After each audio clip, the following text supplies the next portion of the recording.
Joe Twyman joins me from Deltapoll, co-founder and director of the company. In some ways, there was something quite clever, I thought, about this speech, that he really hit on three areas, didn't he?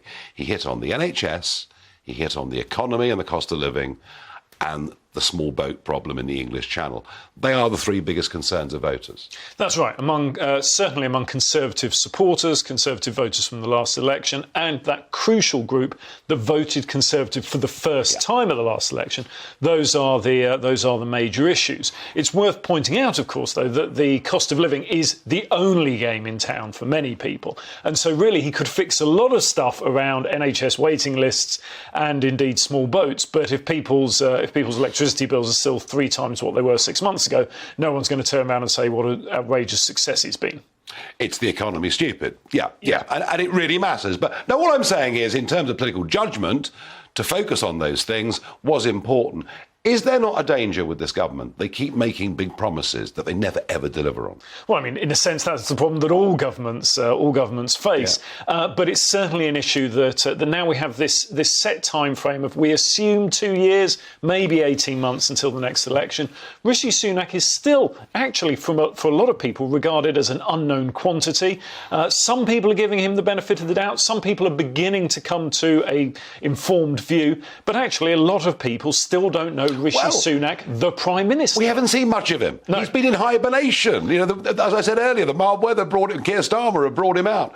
In terms of their situation in the polls at the moment, on average, 20 points behind? Yeah, 20-point lead for Labour at the moment. But it's really important to point out that over the Christmas period, we don't really do much in the way of polling, because it's always, for weird boring reasons, it's always a difficult time to poll, because people are off in different places and have inflated excitement and things like that. And so it's really in the next couple of weeks that we'll get a sense of the impact that the events over the festive period have had on their position. Including this speech. Yes, exactly. So the good and the bad, it will all start to get filtered into people's views. I guess in a way, how people in the end judge Rishi's speech will depend to a certain extent what Keir Starmer does tomorrow. There will be direct comparisons one with the other. From what I've seen of the polling that you guys produce, when it comes to who'd make the best Prime Minister, Starmer's still not really quite cutting it, is he?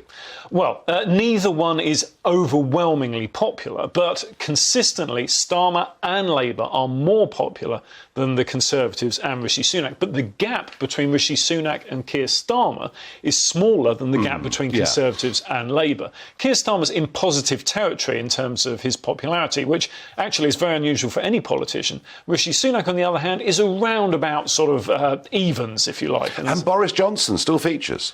Boris Johnson, well, the way I would put it is this. The Conservative Party have what I would call the life of Brian problem. And that is in the sense that a significant proportion of the Conservatives believe that Boris Johnson is the Messiah, and the other proportion believe that he is not the Messiah, he's a very naughty boy.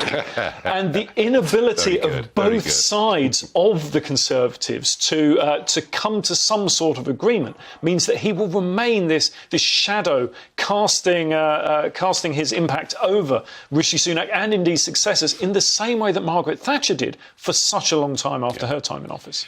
So we are where we are. The Conservatives 20 points behind. That speech today going to make little or no of itself impact, in my view, certainly. Keir Starmer, I mean, many newspapers, many commentators now talk as if the next election it's done, dusted, it's over, Labour are going to win, thumping great majority. How do you see that? Well, a week is a long time in politics, and we have many, many weeks until the next general election. It's worth remembering that Labour still need to achieve the kind of swing in constituencies that really is very, very unusual in general elections in order to win things back. Now, it is, of course, very unusual circumstances at the moment, but those circumstances can change. It certainly doesn't look good for the Conservatives at all. They're in dire straits when it comes to the economy, when it comes to health, and when it comes to immigration, all of which are important issues. But I think the next 6 to 9 months will really be very important in 3 areas. Firstly, in terms of blame, who the public blame for what is happening at the moment. Or you could say who is responsible in terms of the good stuff and the bad stuff. John Major discovered that actually no matter how well they did on the economy at the end of their time, it didn't make any difference because they were blamed for everything that went wrong. And so do the Conservatives get the blame, or can they sort of pass it off to the war in Ukraine, COVID, everything else? The second thing that's important is this sort of bubbling under the surface issue of housing. Because every month, more and more people are coming off fixed mortgages. Interestingly, he didn't mention housing at all in the speech today.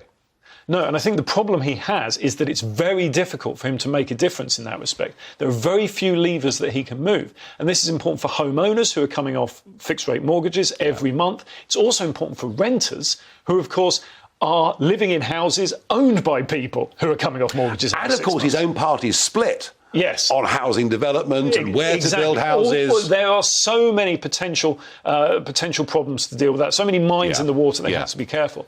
But then the third thing is not actually to do with the Conservatives, it's to do with Labour. They could quite easily grab defeat from the jaws of victory. Find a banana skin somewhere. I'm not saying it's the most likely option, but it's not impossible. They could have a massive internal argument, the like of which Labour love to have every so often, and that could be on any subject. But if it's on a subject that the majority, and I mean a sizable majority of the population, really don't care about, whether it's, I don't know, trans rights or the role of trade unions, well, I tell you what, that could have an impact. That's interesting that you say that, because we saw the Sturgeon new gender legislation, and particularly controversial that, you know, people between 16 and 18 can legally change gender by saying they've used different pronouns for 6 months, no parental consent, no doctor needed, all of that. And what was really interesting about that was when it was polled, you found that actually about 20%, not just of Scotland, but of the whole country, about 20% thought this was a really, really good idea.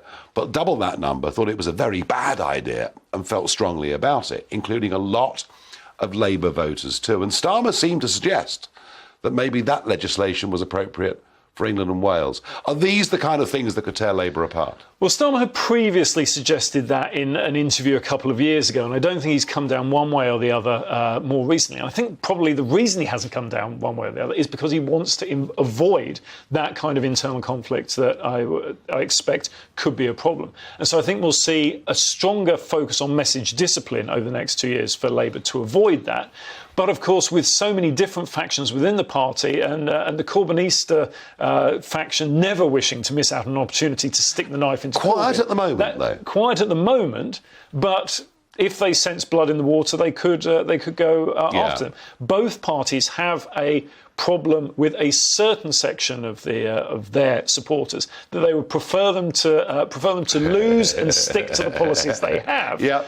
Than win with policies that are ideologically impure. I from know their perspective. all about absolutist wings in political parties. Believe sure you you me. do. Final thought. Really unfair question to ask you. Oh, well, that's great. And you can duck it if you want to. But are these between them the two most boring political leaders we've ever had in our history? Oh well, I mean, I think we can name much more boring leaders. I mean, look at Alec Douglas-Home, for instance.